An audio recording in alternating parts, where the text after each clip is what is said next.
I've always been told I'm a very competitive person, and I've been trying to think about what it is. Why is it that I am such a competitive person? Why is it in my nature to be like that?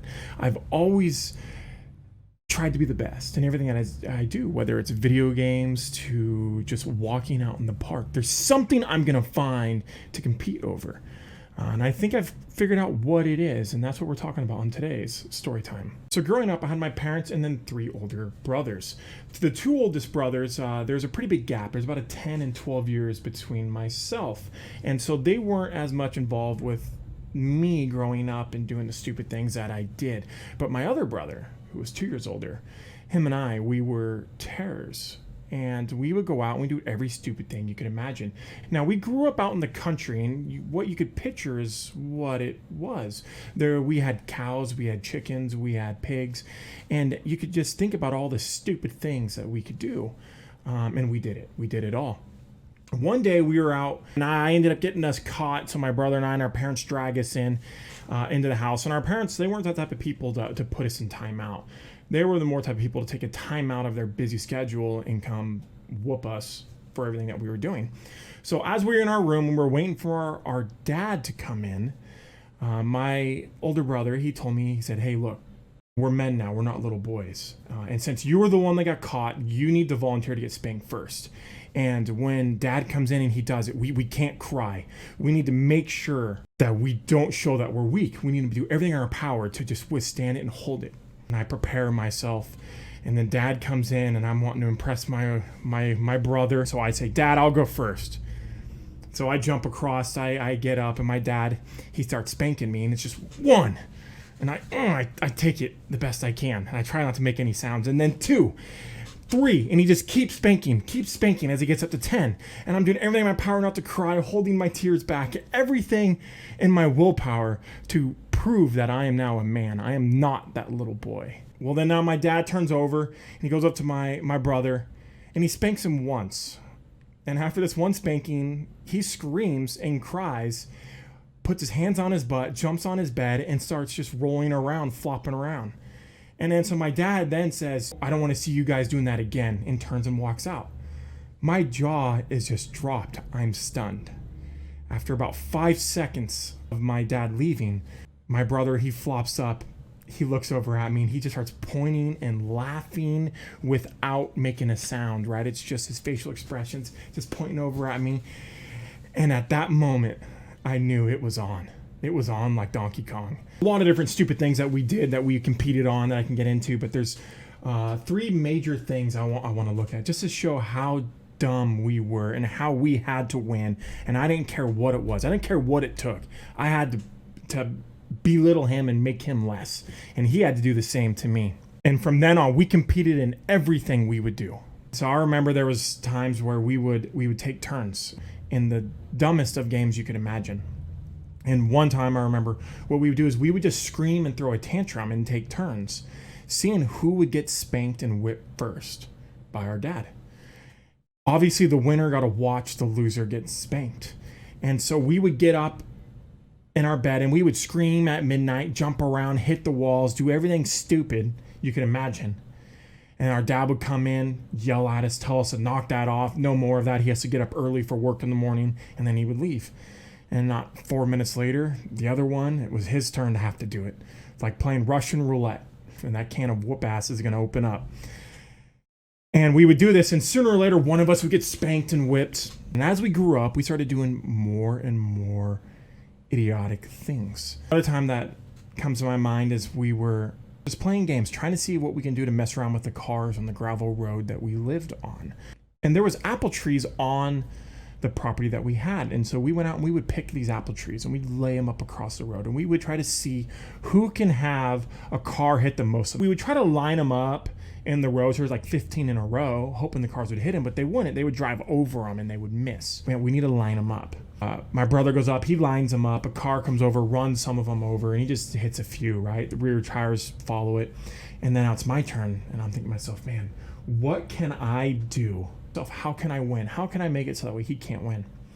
So when the car comes up, I think to myself, I'm going to hide in the grass next to the road.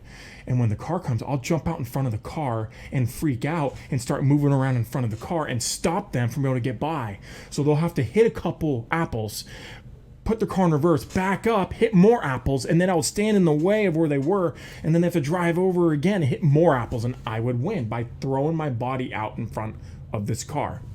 Well, I see him get this red can and run across the road, and he starts pouring it all over the road. And as the next car comes up, right before he gets there, he throws a match on this, and he put gasoline all over the highway, and flames go up everywhere. And this car slams on its brakes, backing up, trying to figure out what it's doing, and just starts hitting all of these apples and going off. And then they get out screaming, and we just turn and we book it, and we're gone. And that's just the way that we were. It didn't matter what it was. We had to be the best.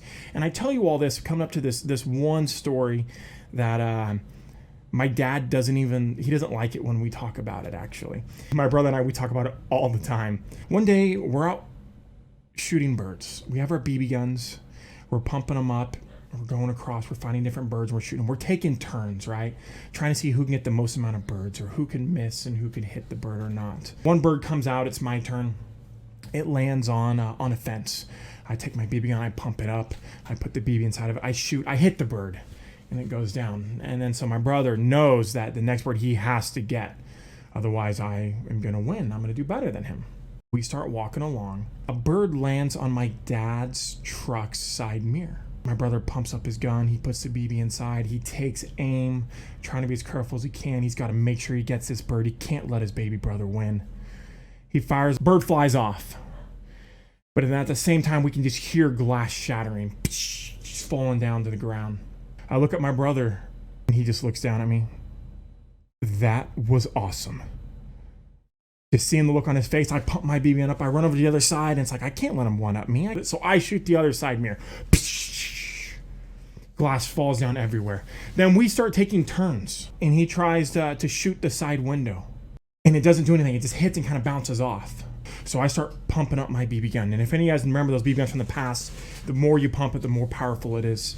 I pump it up to 10 times. 10 times is kind of a big deal. Legends say that you can take a deer at 50 yards on a 10 pump BB gun.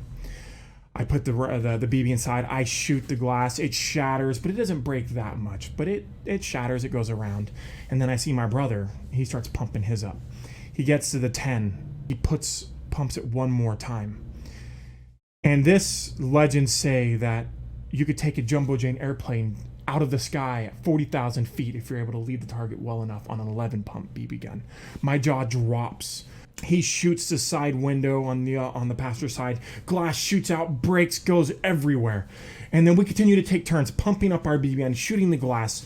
We end up getting it so there's no more glass. So we shoot out the headlights and the tail lights. And then we move up and we get in the inside and we start shooting out the tachometer and the speedometers and everything inside of it, even his radio. Once it's all done, we're looking at the truck. There's nothing left to shoot. And it's my brother's turn to go, and he has to win. So he looks down at me and he says, I bet you I can make a bigger dent. So we both drop our guns, we run off, we grab a baseball bat, and we take turns just wailing on this truck, putting dents as big as you can imagine. Anywhere there wasn't mangled and dented up, we would start wailing into this thing. And by the time we had my dad's truck just beat beyond all measure, we look over and we see him coming up. Jaw is just to the floor, not knowing what has happened. And we just look over at him and we look back at each other. We look back over at him. And then he's just struggling to get his belt off. He can't get it off fast enough. And we turn and we run. And we don't stop. And we just keep running because we know here this is the next part of the competition. Whoever gets caught first will die. And so we just ran and we left for hours. And I think that's a lot of the reason why it is that I have a competitive nature. Growing up, it didn't matter what it was. I had to be the best in what I was doing. Even willing to go to that extreme of literally beating my dad's truck apart with my older brother. So Thanks for tuning in, guys. Hope you guys enjoyed that story. If you enjoy these type of story times in these animations, let me know. I'll definitely make more about different stories, different things. I stream on Twitch, so if you want to come in and talk to me about live with some of these stories and hear different things, come on over. Information is down below. And once again, thank you guys, and I'll see you next time.